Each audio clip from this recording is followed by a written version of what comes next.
is it so simple, my God? Welcome back to the Real Life Catholic Training Sessions. This is session 4, where we're going to talk about personal testimony. So in the last training segment, Chris Stefanik gave us a great capture of what we call the kerygma, the core message of the gospel. Like we talked in the last session, the last couple of sessions about invitation, the power of invitation. But it's got to leave you asking the question, like, invitation to what? Okay, so maybe I'm going to invite them to an event at my parish, but really, what's the whole gospel all about? What are we inviting people to? I mean, in some ways, I've got a picture up here, kingdom living. This is what we're inviting people to. We're inviting people, like the proposition of Christianity isn't, okay, suffer, and then you can get to heaven. Like that's not what Jesus is offering to us. It says in John 10:10, I have come that you might have life and have it abundantly. Like we're being invited into kingdom living right now, here on earth. Even in the midst of all of our circumstances in our day-to-day lives, right? Chris did a quick summary of this kerygma, this core message of the gospel. Let me just put it in writing for us so that you kind of have it right in front of you. Here's the core message of the gospel. Man is created with a purpose, created out of God's love, but with a divine purpose, but we're broken. In our humanity, we're broken, we're sinful, and we're separated from God and being in that relationship with Him. But we're redeemed by God. The same God who created us out of His love sends Himself in the form of a Son to redeem us. But we have to accept that. Him coming is a call to conversion, but we have to accept and receive what He's giving to us, right? And then He gives us the church as a place where we can live out the pursuit of that conversion, which is going to be something we're going to be doing for the rest of our lives, right? Like that, in a nutshell, is the kerygma, or the core message of the gospel. So in the whole invitation, the invitation turned to evangelization, right? Is this what I have to do? Memorize this and I can go around and saying this to people? No, not exactly, because that'd be really boring. Right? To just sit down, it's like, okay, God created you and He loves you and He created you with a divine purpose. No, that's not where we're going with this, right? This is how you communicate the core message of the gospel. It's through your story, through your personal testimony. So I'm going to give you mine in a nutshell in this training, right? I can't tell you my conversion story without telling you my mom's, because she was instrumental in my conversion. Okay, I was just a kid. I was only 9 years old. But actually, let's go back even further. I'm going to scare you now. Like, I'm going to go back to when I was 6 months old. When I was just a baby, my dad was tragically injured at a chiropractor's office. It was a quirky accident, and it literally left him paralyzed from the neck down. So just a baby, like my dad's completely out of my life. But lots of other tragic circumstances over the early years of my life. I had a sister a few years older than me, was born with cerebral palsy, in and out of hospital, surgeries. When I was 8 years old, I had a sister just 2 years older than me that just very suddenly died. Tragic thing. She came home sick with the flu and within 48 hours was dead. My mom, who's trying to manage a family with 6 children, with a husband in a nursing home now, paralyzed, another daughter in and out of hospitals and surgeries her whole life, now has lost a child. Like, she literally had a nervous breakdown. She went into a mental hospital. All of us kids, I remember, I still remember at this point in my life, relatives coming into our house and taking us kids and farming us out to different relatives. And for 4 months, I lived out in California with an aunt and an uncle. When we were all brought back, my mom was out of the hospital, but she was still not healthy. I just remember that being a very dark time in my life. I watched lots of TV, I think.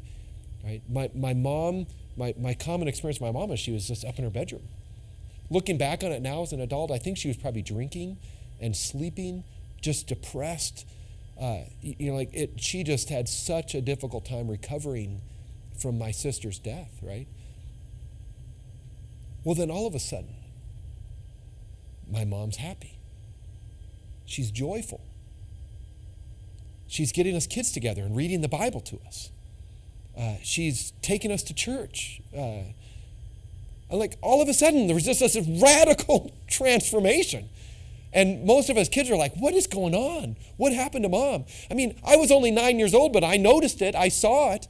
And I was like, what the heck is going on here? Well, I would later hear her tell the story, right? That one Sunday, she's at church. Somebody stands up at the end of Mass, pulpit announcements, makes this announcement about this seminar that's coming the next weekend called the Abundant Living Seminar, right? John 10:10. Somebody makes a pulpit announcement. She hears it, and the first thought, she literally says, as she shares the story later, she said, abundant living, what a crock. Right? Well, then she leaves the church, and there's all kinds of people standing out as people are going to their cars, handing them flyers and personally engaging them, saying, hey, have you heard about this seminar we have next Saturday? You really should come. So now she's got a flyer in her hand that she ends up bringing home. Well, several times over the next week, the flyer keeps emerging. I think it was the Holy Spirit. He just kept putting it in places where it just kept being on my mom's attention. She actually decides to go. And not because she's interested in the content, but because she wants to prove that the thing's just a crock, right? Like, how could you possibly have abundant life? Like, if anyone knew my story, right? So she goes the next Saturday. She gets a babysitter lined up, and she goes to this thing. Look, when you start to think about inviting people to the Real Life Catholic event at your parish, about doing a pulpit announcement, about standing out and greeting people as they're leaving for the park, think about my mom's story. Because this is how she ended up there. So here's what happens. She goes, she sits through a whole morning of this guy giving talks, about abundant living, getting madder and madder as the time goes on. She finally decides on a break she can't take it anymore. She goes up and confronts him in between sessions. She had to wait in line, so she got even madder. By the time she actually got to him, she was so mad she threw her binder at him. The binder that they had given with material for the day, she just throws it at him and it cracks open, papers go all over the floor. And then she just starts reaming this guy out about, none of this stuff is true. This stuff can't be, it just isn't possible. If you knew my story, and she starts rattling on all this stuff, right?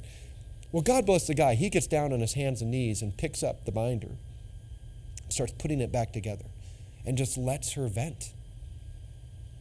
And he eventually stands up. She's still kind of yelling and screaming at him, and he hands the binder back to her. And he just says to her, ma'am, I don't know your story. I don't know what you've experienced. It sounds terrible. But I do know that everything that's in this binder is from the Bible. This is what God is inviting us to. I'm not saying he's going to take away all your circumstances. I'm not saying he's going to make your life perfect. But he is going to love you, and he is going to be with you, and he is going to give you abundant life. Well, my mom ends up leaving. She goes home, and she's just struggling, wrestling with this all throughout the rest of the day. She ends up getting another babysitter. So that, she leaves, later that night and goes to a Denny's restaurant. She grabs her Bible and the binder. And she sits in a booth at a Denny's, reading the binder and then trying to find it in the Bible. Back and forth, back and forth, back and forth, just convinced that she's going to prove this wrong. Well, after hours, her heart melts. There she is in a Denny's restaurant, right? And one scripture passage after another talking about the truth, about the abundant life that God has for us. Her heart just cracks. And at a certain point, 3 o'clock in the morning, So this had been going on for hours now. She gets on her knees in a Denny's restaurant and cries out to God, if you're real, I want you in my life. I haven't heard this my whole life.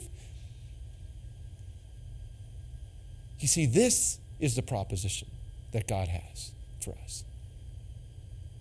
He wants to save people who are lost. This is what we're inviting people to. I mean, through a couple of simple invitations, my mom ended up at something that radically changed her life. And over the next several months, I saw that transformation. And as a 9-year-old kid, when she said, hey, I'm going to a prayer meeting tonight, do any of you want to go? Yes, I want to go. Because I don't know what the hell happened to you, but I want it. I want to know what's going on. And I went to the prayer meeting that night, and my life was forever changed. I'm still doing what I'm doing today. I'm 50 years old. I'm still doing what I'm doing because of what happened at that prayer meeting that night. I mean, I went up and I had an encounter with God that just fundamentally changed my life. I had seen it in my mom, and now I experienced it for myself. You know, that message of the kerygma, the core message of the gospel, it has to be wrapped up in our story. What's the way that God has encountered us, right? This is what I want to encourage you to start thinking about. How would you articulate your story? I mean, maybe it's not as dramatic as mine. I tend to have a little dramatic flair. My wife says I exaggerate everything. I don't think I'm exaggerating this story. This is really what happened. But what's your story? If you had an opportunity to share with somebody else how God has encountered you, how he's made himself real to you, how would you say that? How would you put it into a story, right? We talked in the last training about an elevator pitch. Chris said, you know what? There really isn't an elevator pitch. It's got to be something different for every person.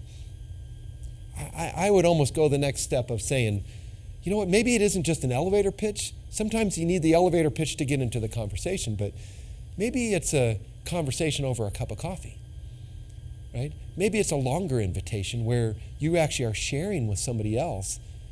Look, here's what God did for me. I'd love for you to come to this event and have an experience for yourself, right? How would you tell your story? Is it so simple?